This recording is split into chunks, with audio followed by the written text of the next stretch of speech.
यहाँ पर जीडी 2024 लीजिए भैया आप लोगों के लिए। ठीक है कि बहुत सारे बच्चे पूछ रहे थे कि सर स्ट्रैटेजी हमारी क्या होगी, कितने घंटे पढ़ना होगा, क्या क्या सारी बातें होंगी, और तमाम तरह की मेरे भाई यहाँ पर जो है पूरा का पूरा आप लोगों के मन में काफ़ी सारा डाउट होगा। ठीक है, तो अगले 10 मिनट के अंदर में हम आपको सारी बातें समझा देने वाले हैं, सारी बातें क्लियर कर देने वाले हैं कि किस तरीके से आप यहाँ पर पढ़ाई करेंगे और आपका जीडी में सिलेक्शन हो जाएगा।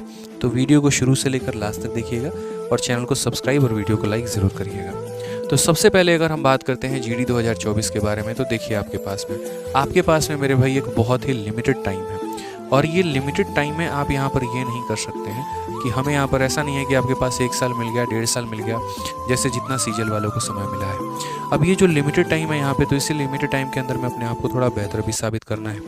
इसके अंदर में आपको सिलेबस भी कंप्लीट करना है, प्रैक्टिस भी करना है, और तमाम तरह की 100 बातें भी ध्यान में रखनी है। तो इनमें सबसे पहला जो स्टेज आएगा वो आपका आएगा यहाँ पर कि आपको अपने सिलेबस को 100% कवर करना होगा। जैसे मान लीजिए कि यहाँ पर अगर मेरा भाई या मेरी बहन होती जो तैयारी कर रही होती, और आप लोग तो सारे मेरे भाई बहन ही हो, सिंपल सजेशन मैं सिंपल एक ही बातें देता कि सिलेबस को 100% फोकस करो यहाँ पर कि सिलेबस को हम कंप्लीट करें। अब सिलेबस को कैसे कंप्लीट करोगे, तो देखो सिलेबस में आपका मैथ्स भी है, सिलेबस में आपका रीजनिंग भी है, सिलेबस में मेरे भाई आपका जीएस भी है, और जो बच्चे यहाँ पर इंग्लिश लिए हैं तो उनके लिए इंग्लिश है, जो हिंदी लिए हैं तो हिंदी है। यहाँ पर आप जो है मेरे भाई देखिए, मैं ये नहीं बोलूँगा कि मेरे से ही कंप्लीट करिए, फलाने टीचर से ही कंप्लीट करिए। आपकी जहाँ पर भी इच्छा हो, जहाँ पर भी आपका सुकून हो, दिल करे, आप वहाँ से पढ़िए। ठीक है, हमारी भी पूरी टीम लगी हुई है, स्टेट एग्ज़ाम की जो पूरी टीम है, और बहुत शानदार तरीके से आपको जीडी की प्रिपरेशन करवा रही है। ठीक है, तो आप यहाँ पर सबसे पहले फोकस करेंगे कि ये जितना भी हमारा पार्ट है, या तो हमारा क्लास से कंप्लीट हो जाए तो हम क्लास से कंप्लीट कर लें, या आपने कहीं पर कोई बैच ले रखा है तो आप वहाँ से कंप्लीट कर लें। बट आप यहाँ पर डेली का डेली मेरे भाई सिलेबस पे, टॉपिक्स पे आप कंप्लीट करते चले जाएंगे, और साथ में इसके अलावा आप यहाँ पर डेली प्रैक्टिस भी करते चले जाएंगे। जैसे बहुत सारे बच्चों की जो कॉमन मिस्टेक होती है वो क्या होती है, वो यहाँ पर बस ये कोशिश करते रहते हैं कि वीडियो देख लेना है। जैसे मानो फलाने सर की 30 वीडियो है, किसी भी तरीके से करके उनको निपटा दें, एक साथ 2-2, 3-3 वीडियो देखेंगे, बस चैप्टर्स को ख़त्म करने की कोशिश करेंगे। ये गलती मत करिएगा। बहुत ज़्यादा खाना खाना और बाद में नहीं पचा पाना, वो सबसे बड़ा नुकसान हो जाता है। तो आप यहाँ पर कोशिश करिएगा कि जैसे जो भी आप क्लासेस अटेंड कर रहे हैं, जहाँ से भी आप देख रहे हैं, आप उसको देखिए बढ़िया तरीके से, लेकिन उसके बाद में प्रैक्टिस भी करिए। जैसे मान लीजिए कि आपने यहाँ पर मैथ्स में धर्मेंद्र सर की कोई क्लास देखी, या फिर कहीं पर भी जो आप पढ़ रहे हैं वहाँ देखा आपने, तो जो भी आपने कोई टॉपिक पढ़ा आपने, तो उस टॉपिक का लगे हाथ आपको प्रैक्टिस कर लेना है। मैं आप लोगों के लिए जीडी वॉरियर की किताब भी लेके आ रहा हूँ, तो आप चाहे तो मैथ्स की प्रैक्टिस वहाँ से कर ले, या अगर आपके पास कोई प्रीवियस ईयर है तो आप वहाँ से भी कर सकते हैं, कोई इशू की बात नहीं है। बेसिक जो कमांड होना चाहिए वो आपका यहाँ पर ये होना चाहिए कि आप अपने क्लास को पूरा करो और साथ में उसकी वहाँ से प्रैक्टिस करो। ये बहुत इंपॉर्टेंट है। अगर आपने परसेंटेज पढ़ा है तो आपकी परसेंटेज की बहुत तगड़ी प्रैक्टिस होनी चाहिए। ठीक है, अगर आपने प्रॉफिट लॉस पढ़ा है तो प्रॉफिट लॉस की बहुत तगड़ी प्रैक्टिस होनी चाहिए। हर तरह के सवालों के ऊपर आपका कमांड हो। प्रैक्टिस करते वक्त में एक छोटी सी बात का आप लोग ध्यान रखेंगे कि आप लोग अपना नोट्स भी बनाते चलेंगे, कि वो बातें जो आप बार बार पेपर के दौरान में मेरे भाई भूल जा रहे हैं, वो बहुत महत्वपूर्ण है। ठीक है, तो इसी तरीके से कोई भी है, जैसे सारा सब्जेक्ट है तो अपने दिनचर्या को बांट दो, डेली शेड्यूल को बांट दो। जैसे मानो कि सुबह उठो तो सुबह उठते ही अपने डेली शेड्यूल को कम से कम 9 घंटे का बना लो, 8 से 9 घंटे का। और ये 8 से 9 घंटे में मेरे भाई फिक्स कर लो कि मुझे यहाँ पर जो है वो 4 घंटे मेरे भाई मुझे क्लास को देना है, और 4 घंटे मुझे अपने प्रैक्टिस को देना है। ये 4 घंटे क्लास में देंगे और 4 घंटे क्या करेंगे, हम इसका प्रैक्टिस करेंगे डेली का डेली। अब ये 4 घंटे जो आप क्लास को देंगे, तो उसमें अपने सब्जेक्ट के अनुसार आप जितना समय देना चाहें, 1-1 घंटा करके, या फिर किसी को 1.5 घंटा, किसी को आधा घंटा, उस तरीके से करके अपने क्लास को दीजिए। और उसके बाद में यहाँ पर जो है प्रैक्टिस में भी थोड़ा सा समय दीजिए। ठीक है, कई बच्चे ऐसे होते हैं सिर्फ पढ़ाई करते रहते हैं, मॉक टेस्ट एकदम लास्ट में देते हैं। कई बच्चे ऐसे होते हैं जो सिर्फ क्विज लगा रहे होते हैं, पढ़ाई बिल्कुल भी नहीं करते हैं। ऐसे सिलेक्शन नहीं होगा। आपको मेरे भाई घंटे पे हिसाब किताब भी बराबर बिठा के चलना है, पढ़ाई भी करते रहना है, क्विज भी देते रहना है। और पढ़ने का तरीका क्या होना चाहिए कि हमें अपना 100% सिलेबस कवर करके चलना है। हालांकि एक एस्पिरेंट का सिलेबस कभी भी पूरा नहीं होता है, बट फिर भी कोशिश करेंगे। बेईमानी अपने साथ नहीं करेंगे कि 2 महीने का करंट अफेयर पढ़ लिए, बाकी का छोड़ दिए, 4 चैप्टर पढ़ लिए, बाकी का छोड़ दिए, तो इससे सिलेक्शन नहीं होने वाला है।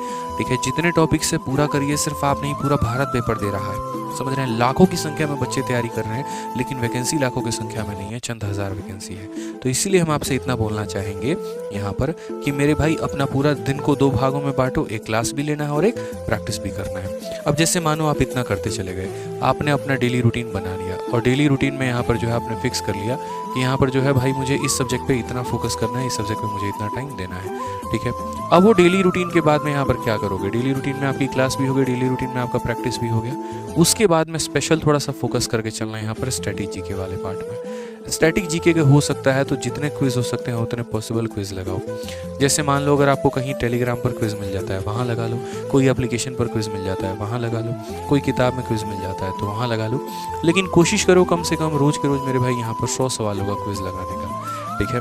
जितने फैक्ट हो सकते हैं वो सारे के सारे यहाँ पर याद करने की कोशिश करो, जो आपके पेपर में लास्ट टाइम में कुछ ज़्यादा पूछे गए हैं। और उनमें भी कुछ इंपॉर्टेंट पार्ट हो गए, जैसे मानो कि आपका डांस हो गया, क्लासिकल डांस हो गया, वो फोक डांस हो गया, आपका यहाँ पर कंट्री कैपिटल हो गया, करेंसी हो गया, मिलिट्री एक्सरसाइजेज हो गए, मतलब जो चीज़ बार बार पेपर में पिछले 2 सालों में पूछी गई है, तो वो वाला स्टैटिक पार्ट के ऊपर में अपना डेली कमांड रखो।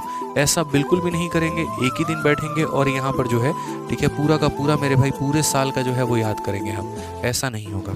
डेली स्टैटिक जीके आपको लेके चलना है और डेली मेरे भाई जो है कम से कम 100 फैक्ट 50 फैक्ट जितना भी आपका ब्रेन एक्यूमुलेट कर पाए, चीज़ों को लेकर रिटेन कर पाए, तो आपको उतना जो है याद करके चलना है, ठीक है। इसके अलावा कोशिश करना है यहाँ पर कि डेली कुछ अगर सेक्शनल क्विज अगर आप दे पाओ, थोड़ा बहुत भी कहीं से भी अगर आपको सेक्शनल क्विज मिले जो आपका टॉपिक कंप्लीट है। जैसे मान लीजिए कि आपका परसेंटेज कंप्लीट हो गया तो परसेंटेज का क्विज लगा लिया, प्रॉफिट लॉस कंप्लीट हो गया उसका क्विज लगा लिया, इंग्लिश में एक टॉपिक कंप्लीट हो गया तो उसका क्विज लगा लिया, ठीक है। तो जो भी आपका टॉपिक कंप्लीट होते जाता है साथ के साथ उसका क्विज लगा लो ताकि आप उसको नहीं भूलो, ठीक है। और दूसरी बात यहाँ पर एक चीज़ और लास्ट में मेरे भाई ध्यान रखो कि कम से कम अभी फिलहाल रिसेंट में अभी संडे टू संडे आप मॉक टेस्ट दिया करो। संडे टू संडे में क्या किया करो मेरे भाई, तो मॉक टेस्ट दिया करो। बाद में चल के इसको ऑल्टरनेट पर लेकर चले आना और उसके बाद में यहाँ पर ऑल्टरनेट में लाने के बाद में इसको डेली बेसिस में लेकर चले आना। अभी फिलहाल Sunday to Sunday mock test देने की आदत लगाओ और मॉक टेस्ट के साथ यहाँ पर कोशिश करो कि जैसे मानो जितने भी क्वेश्चंस आपके सही हुए गलत हुए जो भी हुए तो उनका एक डिटेल में एनालिसिस करना है। कई सारे लोग ऐसा काम करते हैं वाहियात सा कि सिर्फ और सिर्फ यहाँ पर क्या करेंगे तो हम मॉक टेस्ट दे देंगे, एनालिसिस गई भाड़ में, कोई मतलब ही नहीं है हमको, गलत हुआ तो भी राम राम, नहीं हुआ तो भी राम राम, ऐसी गलती नहीं करनी है। अरे भाई तुम मॉक टेस्ट क्यों दिए, ये तो वही बात हो गया, हम डॉक्टर के यहाँ गए थे, डॉक्टर ने कहा खून की जांच करा लो, हम खून की जांच करा के चले आए और बाद में ना हम उस जांच को डॉक्टर के पास लेके गए ना उसका हमने इलाज कराया। अब हम स्वस्थ थे तो भी हमें पता नहीं, बीमार थे तो भी हमें पता नहीं, क्या फ़ायदा भाई ऐसे काम का बताओ जाँच का, उससे बढ़िया तो तुम कराते ही नहीं। यानी मॉक टेस्ट एक तरीके का जाँच है कि जब आप इसको करवाते हैं, मतलब आप जो पेपर देते हैं तो आपको पता चलता है कि आपकी गलतियाँ कितनी हैं और आपका सही कितना है, और जो गलतियाँ हैं तो उनको सुधारना है यहाँ पे, ठीक है। अब डॉक्टर बोल दिया हाँ भैया लो तुमको फलाना प्रॉब्लम है, डेंगू हो गया है, तुम ठीक है रिपोर्ट लेके घर पे आ जाओ, ठीक हो पाओगे, नहीं होगे, उसका जब तक इलाज नहीं कराओगे, जब तक उसकी दवा नहीं खाओगे ठीक नहीं हो सकते। वैसे ही यहाँ पर है मॉक टेस्ट में, अगर आपका मान लीजिए रेशियो टॉपिक वीक है, एवरेज टॉपिक आपका वीक है, तो क्या करेंगे, छोड़ देंगे नहीं, उसको बढ़िया से पढ़ेंगे, उसके प्रीवियस ईयर के क्वेश्चंस लगाएंगे। इंग्लिश में अगर बार बार एरर गलत हो रहा है या रीजनिंग में मान लीजिए कैलेंडर में दिक्कत आ रही है, सिलोगिज्म में दिक्कत आ रही है, फिर उसको प्रॉपर तरीके से पूरा वीडियो देखिए। रीजनिंग में विक्रमजीत सर ने एक एक चीज़ बहुत बेहतरीन तरीके से आपको करवा रखा है, सारी बातें यूट्यूब पर उन्होंने बहुत बेहतरीन तरीके से पढ़ा रखा है। उनका इतना कंटेंट है मेरे भाई यहाँ पर रीजनिंग का कि आप जो भी टॉपिक चाहो ना सिर्फ सर्च करो फलाना टॉपिक भाई विक्रमजीत सर, आपको मिल जाएगा और बहुत अच्छे तरीके से आप कवर अप कर पाएंगे, ठीक है। तो ये पूरा टॉपिक उन्होंने करा रखा है, बस आप उनको बढ़िया तरीके से पढ़िए और इतना काम आपका हो जाएगा और उसकी प्रैक्टिस कर लीजिए, ठीक है। लेकिन मॉक टेस्ट आपको देना ही देना है, जो बाकी बच्चे गलती करते हैं वो गलती आप नहीं करेंगे, सिर्फ वीडियो के सहारे नहीं रहेंगे, ठीक है। जितना टाइम आप मेरे भाई बचा के चलोगे उतना बेहतर होगा। और इन सभी के अलावा यहाँ पर एक छोटा सा काम करना, अपना जो नोट्स बना रहे हो वो मेरे भाई बनाते रहना और नोट्स में सिर्फ और सिर्फ यहाँ पर इंपॉर्टेंट पॉइंट को लिखना, ताकि ये तुम्हारा लास्ट टाइम मेरे भाई जो है रिवीजन पर काफ़ी ज़्यादा मदद करे। यहाँ पे लास्ट टाइम रिवीजन पे बहुत मेरे भाई, तो ये सारे के सारे इंपॉर्टेंट पॉइंट्स लिखना और यहाँ पर जो है लास्ट टाइम में बहुत मदद करेगा। और इसके अलावा ये जो 3 बातें मैं लिख रहा हूँ ना, इसके ऊपर में भी फोकस करना पूरा का पूरा, क्या मेरे भाई करके जाना है, मस्ट डू करके जाना है यहाँ पर, वो क्या है तो वो समझ लीजिए। आपको जो है लास्ट के 3 साल का पेपर सॉल्व करके जाना है, आखिरी के 3 साल का, लास्ट 3 ईयर के प्रीवियस ईयर क्वेश्चन एकदम रट के घोल के पी जाने हैं, पूरे जीडी में जितना ही पूछा गया, आखिरी 3 साल का पूरा पेपर, जितने भी शिफ्ट हैं करना ही करना है, मोस्ट इंपॉर्टेंट है। इसके साथ मेरे भाई कोई मजाक कोई मस्ती नहीं चलेगी। अगर आप यहाँ पर 3 साल का प्रीवियस ईयर क्वेश्चन आप लगा लेते हैं तो उसके बाद में आप कोई और पेपर लगाने की सोच भी सकते हैं, जैसे MTS हो गया, CGL हो गया या कोई और पेपर हो गया, लेकिन फिलहाल अपनी जीडी के आखिरी के 3 साल का पेपर लगा के आपको जाना है।